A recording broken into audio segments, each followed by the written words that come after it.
Good morning, good afternoon, good evening. Whatever part of the day you're watching this video, it doesn't matter. I'm just super happy that you tuned in. If you don't remember my handsome face, it's been a week of spring break. It's Mr. Jones.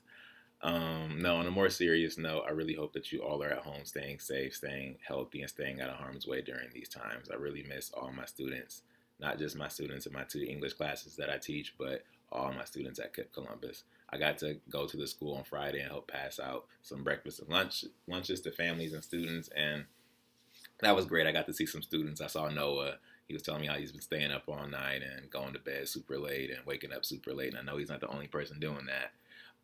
But that was funny. And I saw Siani's mom, and she was telling me how Siani's just been talking her ears off all day, getting on her nerves. And I know she ain't the only person getting on her parents' nerves.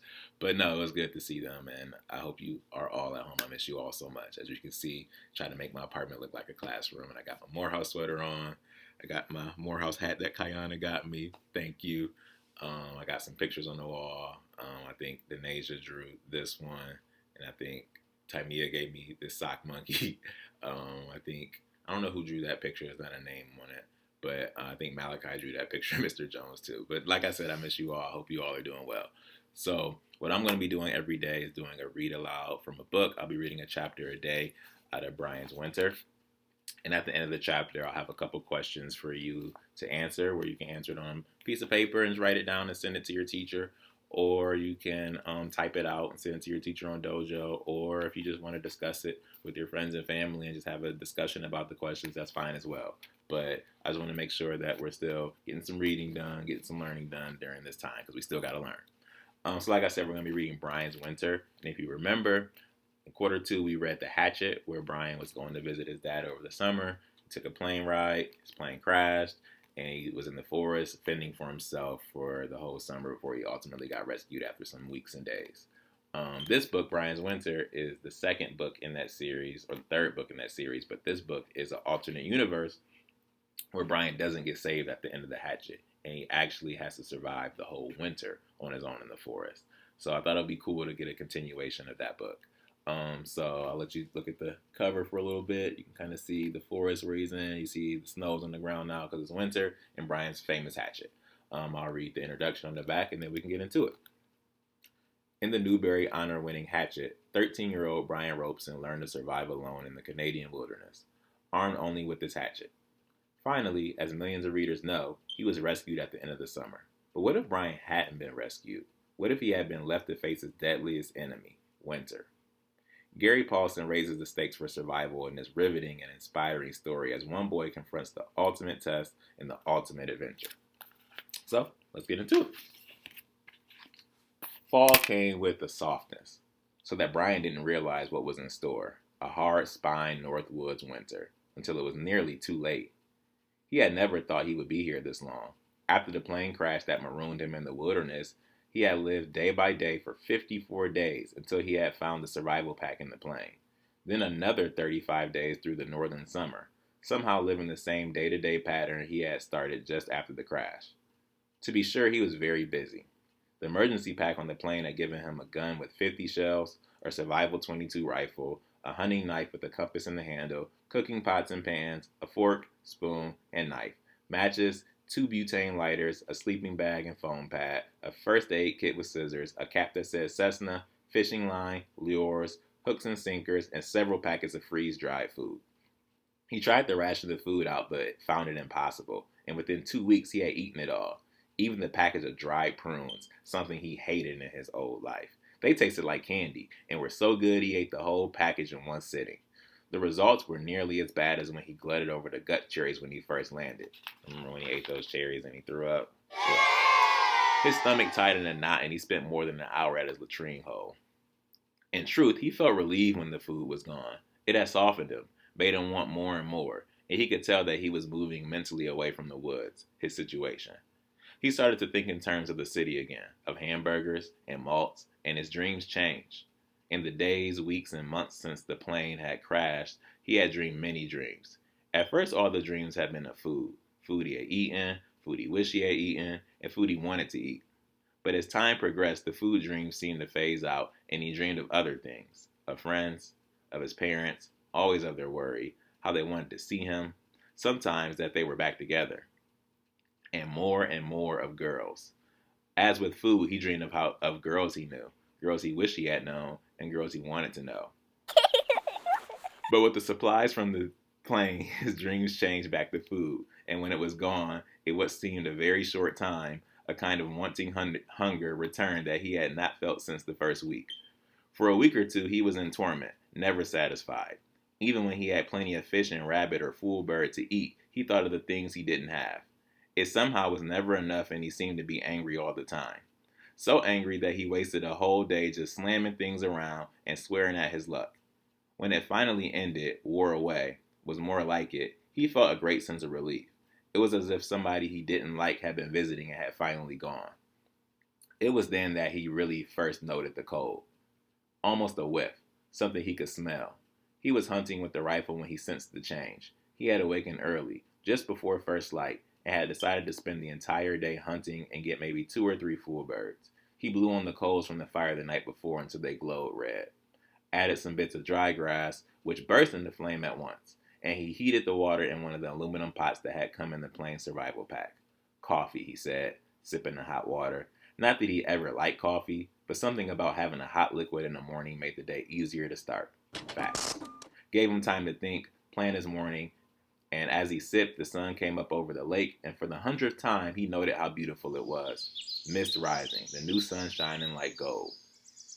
He banked the fire carefully with dirt to keep the coals hot for later, picked up the rifle, and moved into the woods. He was instantly hunting. All sounds, any movement went into him, filled his eyes, ears, mind so that he became a part of it, and it was then that he noted the change. A new coolness, a touch, a soft kiss on his cheek. It was the same air, the same sun, the same morning, but it was different, so changed that he stopped and raised his hand to his cheek and touched where the coolness had brushed him.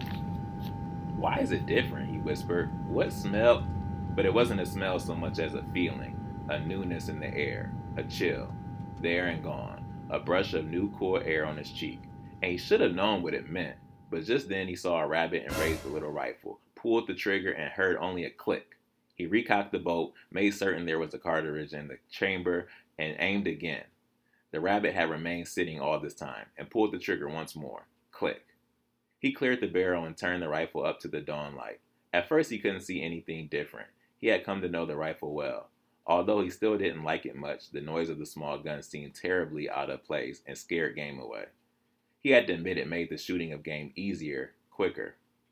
He had a limited number of shells and realized they would not last forever, but he still had come to depend on the rifle. Finally, as he pulled the bolt back to get the light down in the action, he saw it. The firing pin, a raised part of the bolt, was broken, cleanly away. Worse, it could not be repaired without special tools, which he did not have. That made the rifle worthless, at least as far as being a gun was concerned, and he swore and started back to the camp to get his bow and arrows, and in the movement of things completely ignored the warning nature had put on his cheek just before he tried to shoot the rabbit. What do we think that the warning was that nature was giving him? It said that he felt a coolness on his cheek. I want to think about that. What was that coolness on his cheek? What was nature trying to tell Brian? In camp, he set the rifle aside. It might have some use later as a tool, and picked up the bow. He had come to depend too much on the rifle, and for a moment, the bow and handful of arrows felt unfamiliar to his hands. Before he was away from the camp, he stopped and shot several times into a dirt hummock. The first shot went wide by 2 feet, and he shook his head. Focus, he thought. Bring it back. On the second shot, he looked at the target, into the target, drew, and held it for half a second. Focusing all the while on the dirt hump, and when he released the arrow with a soft thrum, he almost didn't need to watch it fly into the center of the lump. He knew where the arrow would go, knew before he released it, knew almost before he drew it back. From my brain, he thought, from my brain through my arm into the bow, and through the string to the arrow, it must all be one, and it is all one. 3 more times he shot, and the arrows drove into the center of the hummock, and then he was satisfied. He left the camp again, put the sleeve quiver made from his old windbreaker on his right shoulder, and walked slowly, watching, listening, until he saw the curve of the back of a rabbit near a small clump of hazelbrush. It was too far for a shot, and he quickly averted his eyes and froze for a moment before moving closer. He learned much from the woods, from mistakes, and one thing he come to know was that game spooked if it felt, that it was known. It was always better to look away, move sideways instead of directly toward it, and he worked now to the left, letting the brush cover his movement until he was no more than 15 feet away from the rabbit. He drew the bow, aimed for the center of the rabbit, and released when he felt the arrow would fly right. It took the rabbit almost exactly in the center of his chest and drove through cleanly, killing it almost instantly. They were not all this clean, the kills, and he was grateful. He had not grown accustomed to killing in spite of how much he had done it. He had learned this. Nothing that lived, nothing that walked or crawled or flew or swam or slithered or oozed, nothing, not one thing on God's earth wanted to die.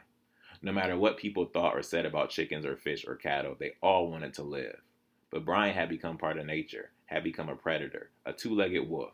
And there was a physics to it, a basic fact, a law. For a wolf to live, something else had to die. And for Brian to live, it was the same. His body was a machine. It needed food, needed calories. And for that to happen, something had to die. But sometimes it did not go well. Sometimes the arrow did not hit a vital place, did not hit the heart or lungs, and the rabbit or grouse died more slowly. The first time this had happened, a kind of panic had taken him. He had shot a rabbit through the middle, the stomach, and had tried to run and then flopped around. He had to shoot the rabbit again and again, pounding arrows into the poor thing until it had at last died. And when he cooked it and eaten it, as hunger forced him to do, the rabbit had tasted like wood and made him so sick he nearly threw up. It was the only thing he had liked about the rifle. It killed quickly, caused a kind of wound shock that stunned as it killed. But he was once more with the bow now, and the silence of it brought him back to being more a part of the woods, and he moved easily as he carried the dead rabbit back to camp. It was afternoon by the time he had the fire rekindled and had set to cleaning the rabbit. Much had changed since he had retrieved the survival pack from the plane. He had a hunting knife now, and that made cleaning game much easier and faster. He still wasted nothing. He used the knife to split the rabbit down the middle of the belly and skinned it carefully and then gutted it, using the curve of the knife to clean out the cavity. The head and lungs and intestines and stomach and liver he set aside for fish bait and food, as well as the heart. Then he cut the body up into pieces, carving it at the joints, put them in a pot with fresh lake water which he set on fire to boil. He had found it best to boil everything. Initially, he had cooked meat over the fire on a stick, something he had seen in movies and on television, but it was the wrong way to cook. The flame heated the meat and all the juices. All the vitamins and nutrients dripped into the fire. Everything was wasted. But by boiling the meat, he made a stew, and when he drank the juice broth, he not only had a rich soup, but something to sip as well. He leaned back against the rock next to his shelter opening and took a minute to think while the meat cooked.